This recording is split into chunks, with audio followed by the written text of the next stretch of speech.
الصلاة والسلام على سيد الأنبياء والمرسلين وعلى آله الطيبين الطاهرين وأصحابه الراشدين المهديين. أما بعد فأعوذ بالله من الشيطان الرجيم. بسم الله الرحمن الرحيم.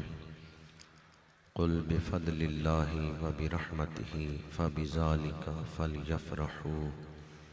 صدق الله مولانا العظيم. إن الله وملائكته يصلون على النبي يا أيها الذين آمنوا صلوا عليه وسلموا تسليما. الصلاة والسلام عليك يا رسول الله وعلى آلك وأصحابك يا حبيب الله. الصلاة والسلام عليك يا خطيب الأنبياء والمرسلين وعلى آلك وأصحابك يا رحمة للعالمين. پیر طریقت، رہبر شریعت، فخر بساط روحانیت پیر سید محمد عرفان امیر شاہ صاحب دامت برکاتہم العالیہ، سجادہ نشین آستانہ عالیہ اروات شریف، گلے گلشن ولایت، قرۃ عیون الصلحاء پیر سید آل احمد شاہ صاحب زید مجدہ، زیب و زینت آستانہ عالیہ سودرہ شریف، زینت السادات، گلے گلشن سادات پیر سید محمد اعجاز شاہ صاحب زیدہ شرفہ، عالمی مبلغ اسلام، عظیم مذہبی اسکالر حضرت علامہ مولانا محمد بشارت شازی صاحب دامت برکاتہم العالیہ، انتہائی قابل احترام علماء کرام، برادران اسلام، حاضرین و سامعین، تلاوت ہوئی،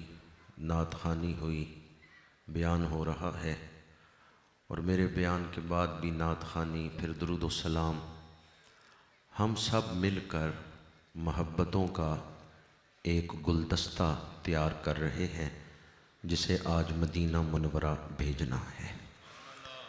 یہ محفل آپ لوگوں کی طرف سے عقیدتوں کا گلدستہ ہے جو مدینہ شریف بھیجا جا رہا ہے۔ کیا خیال ہے آپ لوگوں کا؟ وہ کریم آقا جو طائف کے بازار میں پتھر پھینکنے والوں کو ہدایت کی دعا دیتے ہیں، وہ گلدستے بھیجنے والوں کو کیا کچھ عطا کریں گے؟ سبحان اللہ، سبحان اللہ، ماشاءاللہ۔ آج آپ لوگ جب اس محفل سے واپس اپنے گھروں کی طرف لوٹیں گے تو یہاں سے خالی ہاتھ نہیں جائیں گے، بڑی برکتیں اپنے ساتھ لے کر جائیں گے۔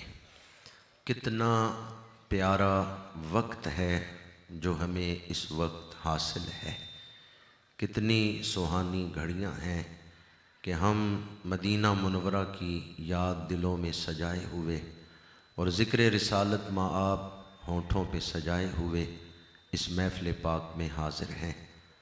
کس قدر خوبصورت گھڑیاں ہیں کہ امام الانبیاء کا ذکر کرنے میں ہم مصروف ہیں، ذکر سننے میں ہیں، اور انتظار مدینہ منورہ میں ہیں کہ کسی خوش نصیب کے لیے مدینہ منورہ کا اعلان بھی ہوگا، کوئی مسافر مدینہ بھی بننے والا ہے۔ میں اس خوبصورت عظیم الشان محفل پاک کے انعقاد پر عاشق مدینہ، عاشق رسول حاجی عمران ظفر صاحب، حاجی ناصر محمود صاحب اور برادرم محترم شہزاد شفیق صاحب، ان تمام رفقاء کو ہدیہ تبریک اور خراج تحسین پیش کرتا ہوں۔ اللہ تعالیٰ ان کے حسن نیت سے بڑھ کر اجر عظیم عطا فرمائے۔ وہ دل لائق صد تبریک ہیں جو حضور کی شان سن کے خوش ہوتے ہیں، اور اللہ تعالیٰ انہیں دو جہانوں کی خوشیاں عطا فرمائے جو حضور کی شان سن کے خوش ہوتے ہیں۔ ربیع الاول شریف کی بابرکت گھڑیاں ہیں، اور اس مہینے کی برکات سے فیض یاب ہونے کے لیے ہی اس محفل کا انعقاد کیا گیا ہے۔ جب بھی یہ ماہ مبارک آتا ہے ہم اپنے گھروں کو سجاتے ہیں، گلیاں سجاتے ہیں، بازار سجاتے ہیں، مساجد کو سجاتے ہیں، محفلیں سجاتے ہیں، مٹھائیاں بانٹتے ہیں، جلوس کا اہتمام ہوتا ہے، محفلیں سجاتے ہیں، یہ سب کس لیے ہے؟ خوشی ہے حضرت آمنہ کے لال کے تشریف لانے۔ سبحان اللہ، سبحان اللہ، بے شک۔ حضور کی آمد پر خوشی یہ فرض ہے، اور اس خوشی کے اظہار کے لیے محافل کا انعقاد یا جلوس کا اہتمام یہ مستحب عمل ہے، لیکن مطلقاً خوشی جو ہے یہ فرض ہے۔ اس کا کیا مطلب ہے کہ خوشی فرض ہے؟ یعنی مومن وہ ہے جو حضور کی آمد پر خوش ہے، اور معاذ اللہ جو حضور کی آمد پر خوش نہیں ہے وہ مومن نہیں ہے۔ میرے آقا کریم صلی اللہ علیہ وآلہ وسلم کی آمد 12 ربیع الاول کی صبح مکہ کی سرزمین، جبل ابو قبیس کا دامن، حضرت عبداللہ کا گھر، حضرت بی بی آمنہ کی گود، کوئی عام بچہ نہیں پیدا ہوا، مقصود کائنات دنیا میں تشریف لائے ہیں۔ وہ آئے ہیں جن کا انتظار پہلے نبی کرواتے رہے ہیں۔ حضور کی تشریف آوری محض ایک بچے کی پیدائش نہیں ہے، بلکہ کائنات بنائے جانے کا مقصد حضور کی آمد کے ساتھ پورا ہوا ہے۔ حضور کی تشریف آوری سے ایک نیا دور شروع ہوا ہے۔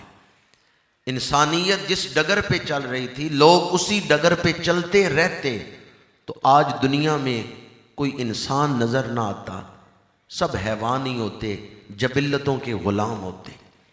میرے آقا کریم تشریف لائے، علم کی بہار آ گئی۔ حضور تشریف لائے، خدا پرستی کی بہار آ گئی۔ حضور تشریف لائے، اخلاق حسنہ کی بہار آ گئی۔ آج دنیا میں جتنی ترقیاں نظر آ رہی ہیں، ان کا افتتاح حضور نے آ کر کیا ہے۔ انسانی تاریخ میں دو ہی دور ہیں، ایک حضور کی آمد سے پہلے، ایک حضور کی آمد کے بعد۔ آج دنیا میں جتنی ترقیاں، علمی ترقی، روحانیت کی ترقی، سائنسی ترقی، صنعتی ترقی، دنیا میں آج جتنی ترقیاں نظر آ رہی ہیں، انسانیت کا جتنا عروج نظر آ رہا ہے، اس کا دروازہ حضور نے آ کر کھولا ہے۔ وہ سوئے لالا زار پھرتے ہیں، تیرے دن اے بہار۔ اعلیٰ حضرت نے فرمایا ہے، باغ میں بہار آئے تو پھول کھلتے ہیں، ہریالی آتی ہے، رونق ہو جاتی ہے، پھول آتے ہیں بہار کے ساتھ، ہریالی آتی ہے بہار کے ساتھ، خوشبوئیں آتی ہیں بہار کے ساتھ، پر بہار آتی ہے میری سرکار کے ساتھ۔ وہ سوئے لالا زار پھرتے ہیں، وما ارسلناک الا رحمتا للعالمین۔ وہ سوئے لالا زار پھرتے ہیں، تیرے دن اے بہار پھرتے ہیں۔ اس لیے حضور کی آمد پر شکرانہ کرنا یہ واجب ہے۔ واجب شکر علینا ما دعا للہ دائی۔ اہل مدینہ نے استقبال کرتے ہوئے یہ استقبالیہ کلام پڑھا تھا۔ بعض دوست اس انداز محبت پر معترض ہوتے ہیں اور ایک حدیث ہمیں سناتے ہیں، کلو بدعت دلالہ، کہ ہر بدعت گمراہی ہے، کلو محدثۃ بدعت و کلو بدعت دلالہ۔ تو میں آپ کو مسلم شریف کی ایک حدیث اس موضوع پر سنا رہا ہوں۔ میرے آقا کریم نے فرمایا، من سنّ فی الاسلام سنتاً حسنتاً فلہ اجرہا و اجر من عمل بہا۔ فرمایا، جس نے اسلام میں کوئی اچھا طریقہ رائج کیا اسے اجر ملے گا، اور اس کے بعد جو جو اس طریقے پر عمل کرے گا ان کا ثواب بھی طریقہ رائج کرنے والے کو ملے گا۔ اب یہ دو حدیثیں ہیں، ایک حدیث میں ہے کلو بدعت دلالہ، ہر بدعت گمراہی ہے، اور دوسری حدیث میں ہے جس نے اسلام میں کوئی اچھا طریقہ رائج کیا اسے اس کا اجر ملے گا، اور جو بعد میں عمل کریں گے ان کا اجر بھی اس شخص کو ملے گا۔ اب ان دونوں حدیثوں میں بظاہر تضاد نظر آتا ہے، مطابقت کیسے ہوگی؟ علامہ شامی نے رد المختار کے اندر ارشاد فرمایا ہے، ہر وہ نیا کام جو مقاصد شریعت کے مطابق ہو وہ بدعت نہیں ہے، وہ سنت ہے۔ تو اب ایک اصول علامہ شامی کے الفاظ سے ہمیں پتہ چلا ہے کہ مقاصد دین سے آشنائی حاصل کریں۔ جس دور میں آپ لوگ زندگی گزار رہے ہیں، فتنوں کا دور ہے اور اختلافی بحثیں بہت زیادہ زور پکڑ گئی ہیں، ان سے بچنے کا اور دین کو سمجھنے کا آسان طریقہ میں آپ کے سامنے بیان کر رہا ہوں کہ مقاصد دین سے آگاہی حاصل کریں۔ اللہ نے دین نازل کیا ہے تو آخر اس دین کو نازل کرنے کا کوئی مقصد تو ہے۔ بحث کرتے ہوئے دلائل دینے میں آپ ایسا انداز نہ اختیار کر لیں کہ آپ دلائل دیتے ہوئے ان چیزوں کو ترجیح دے دیں جو مقاصد دین کے ہی مخالف ہوں، متضاد ہوں۔ آپ اس دلیل کو ترجیح دے دیں اور اس سے نتیجہ اخذ کر لیں، ایسا نتیجہ جس سے دین کا مقصد ہی ختم ہو جاتا ہو۔ تو جب تک آپ مقاصد دین سے آشنا نہیں ہوں گے، آپ اختلافات کا حل نہیں تلاش کر سکتے۔ کس چیز سے آشنا ہونا ضروری ہے؟ مقاصد دین۔ پہلا مقصد توحید ہے، اللہ تعالیٰ کی معرفت، اللہ تعالیٰ کی عبادت، یہ ہماری تخلیق کا مقصد ہے۔ وَمَا خَلَقْتُ الْجِنَّ وَالْإِنسَ إِلَّا لِيَعْبُدُونَ۔ تو دین کا پہلا مقصد تو توحید ہے۔ قرآن پاک کا موضوع جو ہے وہ توحید ہے۔ دوسرا مقصد، موضوع تو توحید ہے لیکن عنوان رسالت ہے، یعنی رسول کو چھوڑ کے کوئی توحید تک نہیں پہنچ سکتا۔ بے شک بے شک۔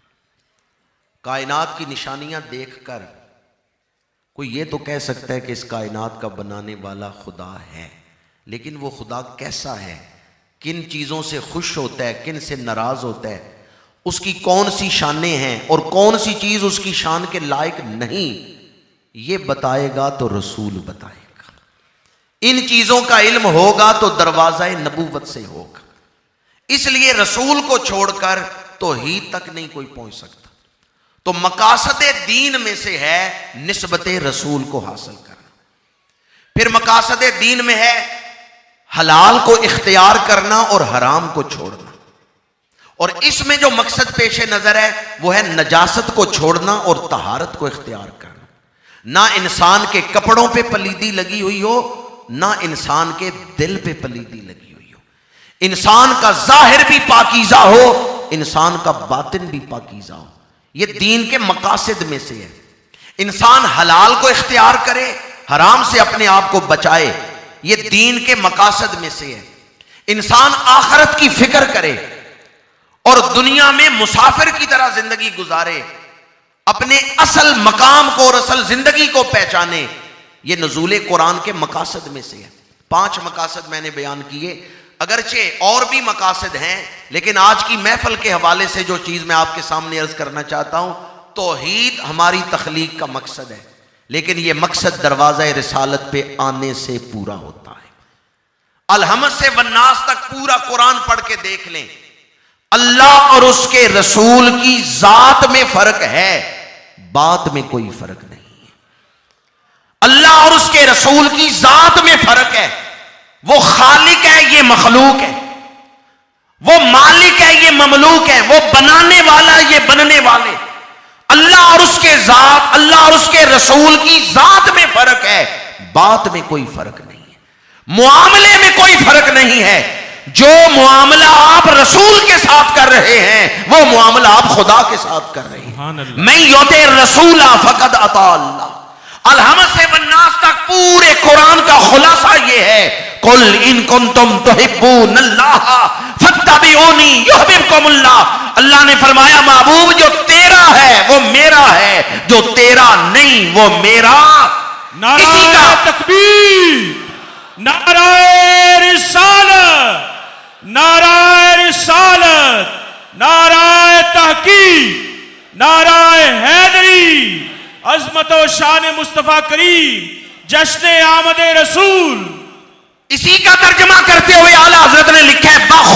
خدا کا یہی ہے در، نہیں اور کوئی مفر مکر، جو وہاں سے ہو یہی آ کے ہو، جو یہاں نہیں سو وہاں نہیں، جس کے دل میں رسول کا ادب ہے وہی اللہ کی بارگاہ میں مقبول و منظور ہے۔ حضور کا ذکر شریعت کے مقاصد میں سے ہے، ذکر رسول مقاصد شریعت میں سے ہے، یہ ضمنی چیز نہیں ہے کہ ذکر رسول کر لیں تب بھی ٹھیک ہے، نہ کریں تب بھی ٹھیک ہے۔ ذکر رسول ضمنی چیز ہے یا مقاصد شریعت میں سے ہے؟ الحمد سے والناس تک پورا قرآن پڑھ کے دیکھیں، سب سے پہلے حضور کی نعتیں تو خود خدا نے بیان فرمائی۔ آج یہاں اسٹیج پہ جو نعتیں پڑھی جا رہی ہیں وہ کسی شاعر مخلوق میں سے حضور کے کسی غلام کی لکھی ہوئی ہیں، پر پہلی نعت تو خود خدا نے حضور کی پڑھی۔ یا ایھا النبی انا ارسلناک شاہدا ومبشرا ونذیرا وداعیا الی اللہ باذنہ وسراجا منیرا وبشر المؤمنین بان لهم من اللہ فضلا کبیرا۔ خدا کتنا سجا سجا کے حضور کا ذکر کر رہا ہے۔ یا اہل الکتاب قد جاءکم رسولنا یبین لکم کثیرا مما کنتم تخفون من الکتاب ویعفو عن کثیر قد جاءکم من اللہ نور وکتاب مبین۔ خدا کتنا سجا سجا کے اپنے محبوب کا ذکر کر رہے ہیں۔ کہیں فرمایا یاسین، کہیں فرمایا یا ایھا المزمل، کہیں فرمایا یا ایھا المدثر، کہیں فرمایا انا اعطیناک الکوثر۔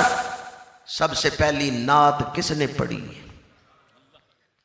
تو ذکر رسول ضمنی چیز ہے، محض مستحب چیز ہے، یا مقاصد شریعت میں سے ہے؟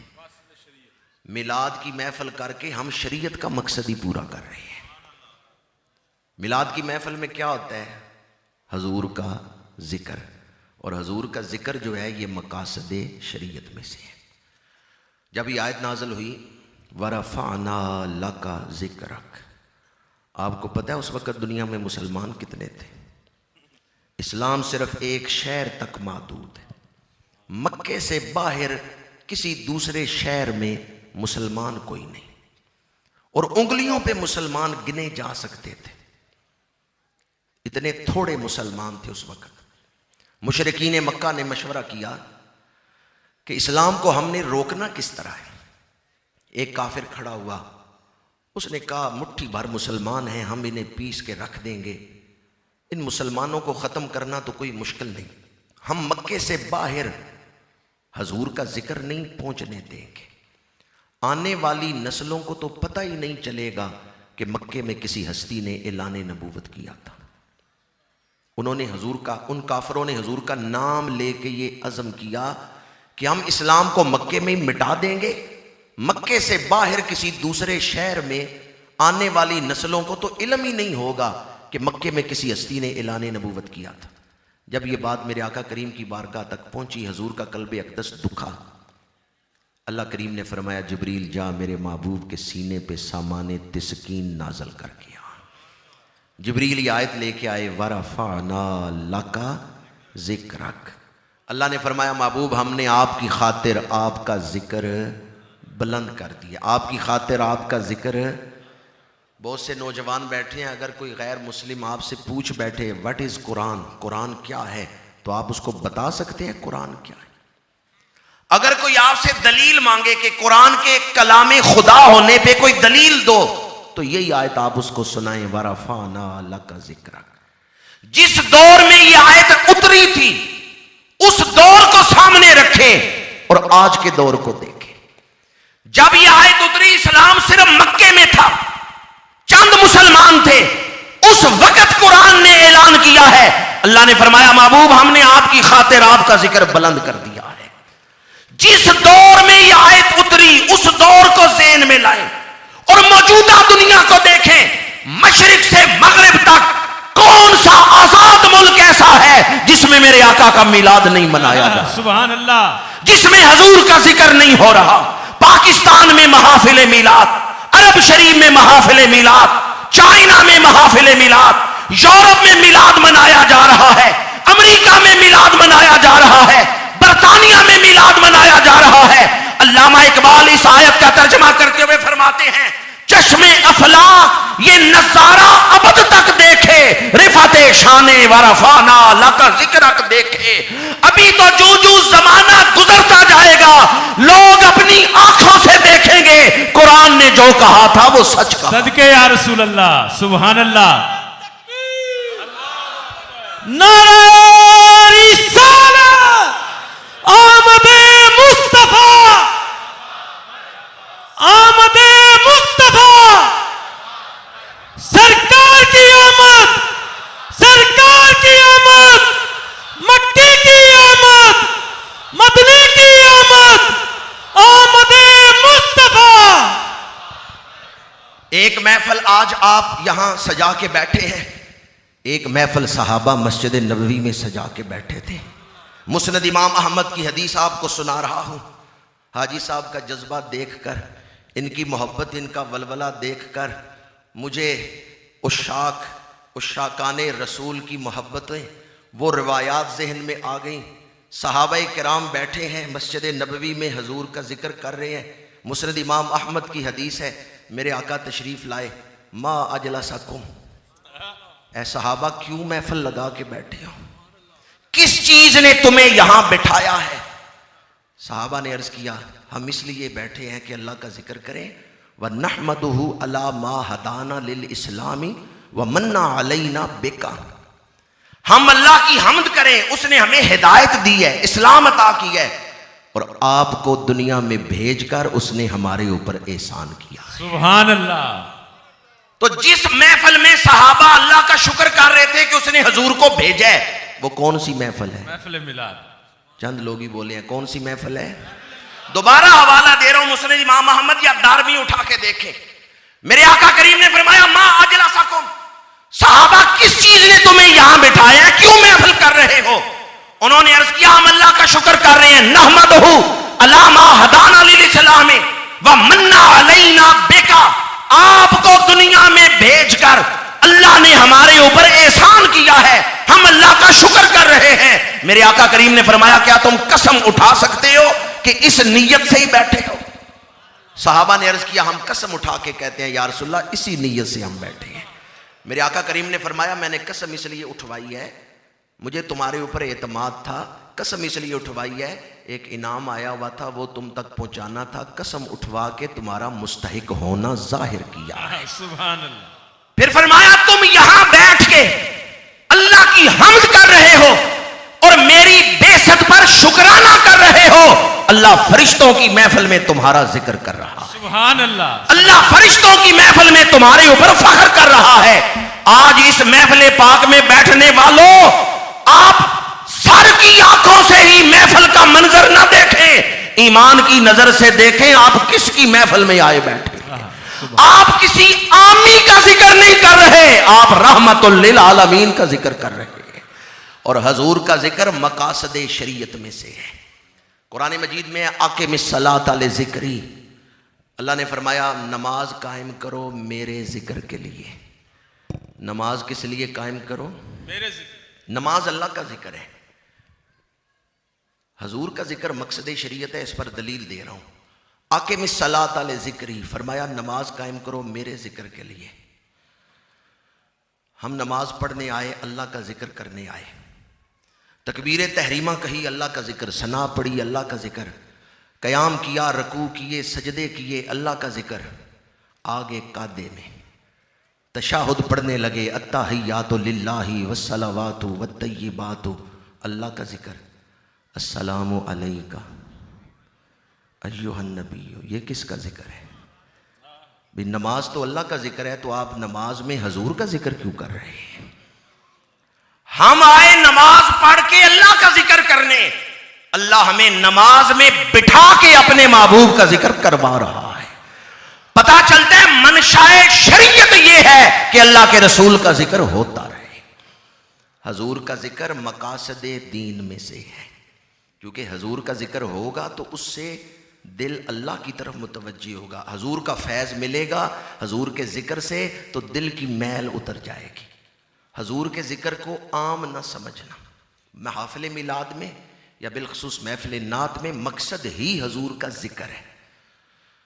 پھر حضور کی محبت، یہ بھی مقاصد دین میں سے ہے، یہ بھی کوئی اضافی چیز نہیں ہے کہ کر لیں تو ٹھیک ہے، نہ کریں تب بھی ٹھیک ہے، بلکہ میں تو اکثر یہ کہتا ہوں ایمان محبت رسول کا نام ہے۔ اگر آپ نے یہ دیکھنا ہو کہ آپ کے دل میں ایمان کتنا ہے تو یہ دیکھ لیں کہ حضور کے نام پر دل میں کوئی کھچ پڑتی ہے۔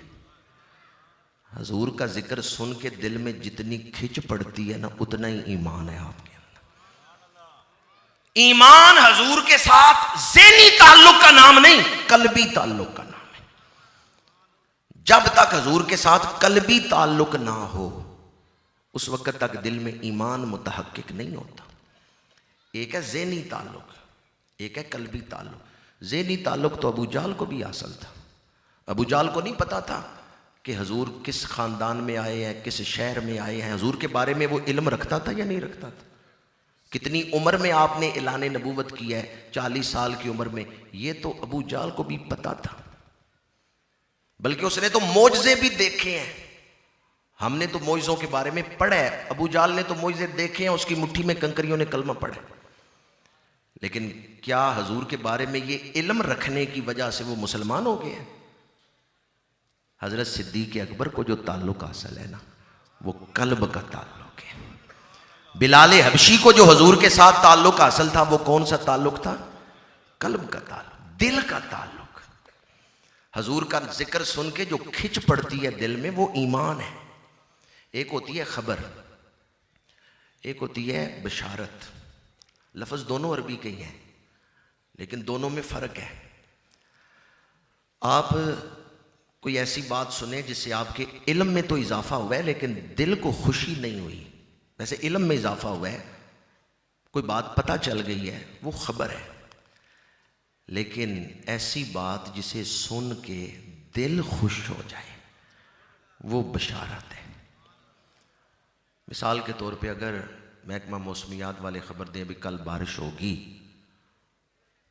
تو وہ آدمی جس نے سڑک پہ ریڑھی لگا کے رزق کمانا تھا، وہ سڑک پہ ریڑھی نہیں لگا سکے گا، اس کا دل خوش ہوگا؟ نہیں۔ خبر تو اس کو مل گئی لیکن دل خوش نہیں ہوگا۔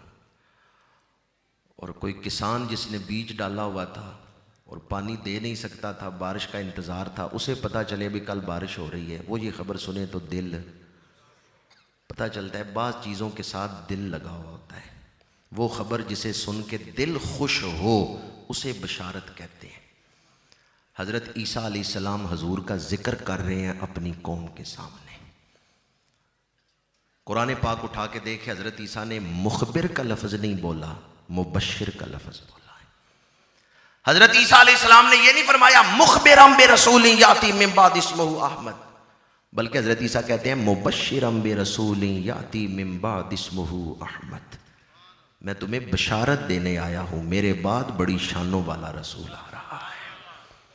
اور قرآن مجید نے فرمایا وَبَشِّرِ الْمُؤْمِنِينَ بِأَنَّ لَهُم مِّنَ اللَّهِ فَضْلًا كَبِيرًا، مومنوں سے کہ خوش ہو جائیں، حضور کو بھیج کے اللہ نے ان پر بڑا فضل فرما دیا ہے۔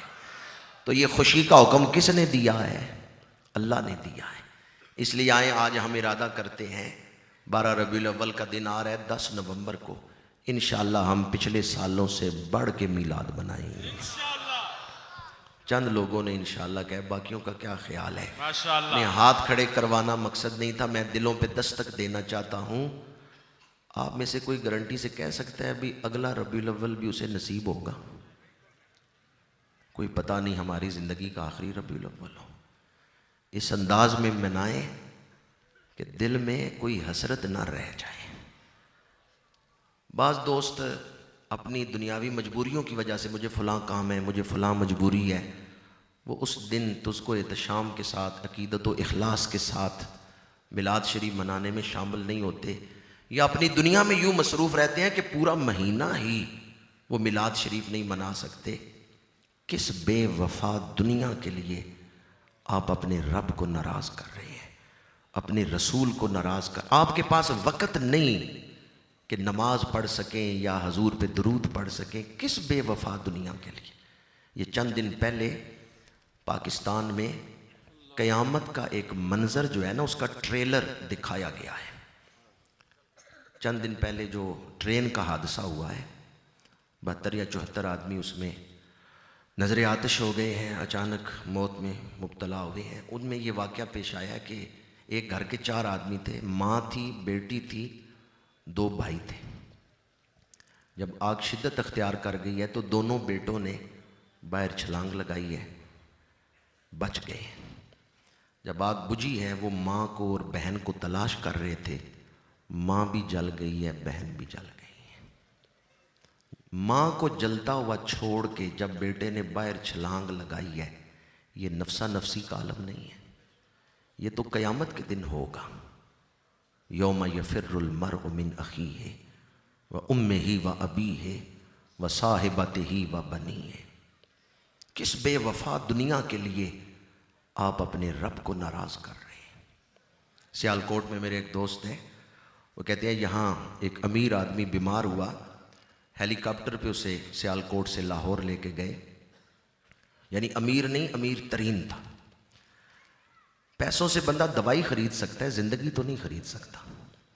لاہور جا کے وہ فوت ہو گیا، میت واپس سیالکوٹ لائی گئی۔ مجھے انہوں نے فون کیا کہ میت کو غسل دینا ہے، آپ بھی تشریف لائیں۔ میرے وہ دوست کہتے ہیں میں چلا گیا۔ اب جس کمرے میں میت پڑی ہوئی تھی وہاں مرنے والے کے 2 بیٹے بھی تھے، 3-4 آدمی مدد کے لیے پانی لے کے کھڑے تھے۔ سردیوں کے دن تھے، میت نے کپڑے پہنے ہوئے ہیں تو اوپر ایک سویٹر ہے جو برانڈڈ تھی، بڑی قیمتی سویٹر تھی، 50,000 روپے کی سویٹر تھی۔ امیر لوگ پہنتے ہیں قیمتی چیزیں۔ تو بیٹے نے کینچی دی، لے حضرت صاحب کینچی اور سویٹر کاٹ لیں۔ تو میں نے اس کو کینچی واپس پکڑا دی، میں نے کہا کینچی کی ضرورت نہیں ہے، میں ویسے ہی سویٹر اتار لوں گا، تو پہن لینا، 50,000 روپے کی سویٹر ہے اور تیرے باپ کی ہے، تو پہن لینا۔ اب بیٹے نے غصے سے کینچی پکڑائی، اس نے کہا حضرت صاحب کینچی پکڑیں اور سویٹر کاٹیں، آپ کو نہیں پتا کہ مردے کے اترے ہوئے کپڑے نہیں پہننے چاہیے۔ ماشاءاللہ، مرحبا، اہلا و سہلا، مرحبا۔ ہمارے مہمان خصوصی عظیم مداح حبیب، خوش الحان اور خوش گلو مداح حبیب الحاج اویس رضا قادری صاحب تشریف لائے۔ میں انہیں خوش آمدید کہتا ہوں۔ پڑھتے بھی ادب کے ساتھ ہیں اور الفاظ بھی اور انتخاب بھی، بلکہ حافظ ہدایت بخشش تشریف لائے ہیں۔ میں آپ کو خوش آمدید کہتا ہوں۔ میں آپ کے سامنے اپنی گفتگو کو جس پیغام پر سمیٹنا چاہتا ہوں وہ یہ ہے کہ دنیا کی زندگی آزمائش ہے، اس میں اگر آپ کامیابی کی منزل تک پہنچنا چاہتے ہیں تو ذکر رسول کو اپنا لیں۔ اب بیٹے نے کینچی پکڑائی غصے سے، اس نے کہا حضرت صاحب کینچی پکڑیں اور سویٹر کاٹیں، آپ کو نہیں پتا کہ مردے کے بدن سے اترے ہوئے کپڑے نہیں پہننے چاہیے۔ میرے وہ دوست کہتے ہیں میں تڑپ اٹھا، میں نے کہا اوروں کے لیے تو یہ مردہ ہے، تیرا تو باپ ہے اور تو کہتا ہے کہ میں نے باپ کی اتری ہوئی سویٹر نہیں پہننی۔ جاندی وار ڈرونا بنی ہو، تنو ہاتھ نہیں لاندے ڈر کے، جنہ لئی تو پاپ کمائے کتھے نے تیرے کر دے۔ مورکھ نو کی پند محمد، پتھر نو کی پالا، دودیں کاگ نوایا، انت کالے دا کالا۔ جانوروں کو نصیحت نہیں کی جاتی، نصیحت انسان کو ہی کی جاتی ہے، اور پتھر نہیں اپنے آپ کو بدلتے، انسان اپنے آپ کو بدلتا ہے۔ اپنا لائف سٹائل چینج کریں۔ آپ یہاں ہمیشہ رہنے کے لیے نہیں آئے، کچھ عرصہ گزارنے کے لیے آئے ہیں۔ اصل زندگی آخرت کی زندگی ہے۔ زندگی کی بصیرت حاصل کرنے کے لیے، شعور حاصل کرنے کے لیے اور منزل پانے کے لیے خاک مدینہ کو آنکھوں کا سرما بنا لیں۔ جس نے خاک مدینہ کو آنکھوں کا سرما بنا لیا اسے بصیرت بھی مل جائے گی، منزل بھی نصیب ہو جائے گی۔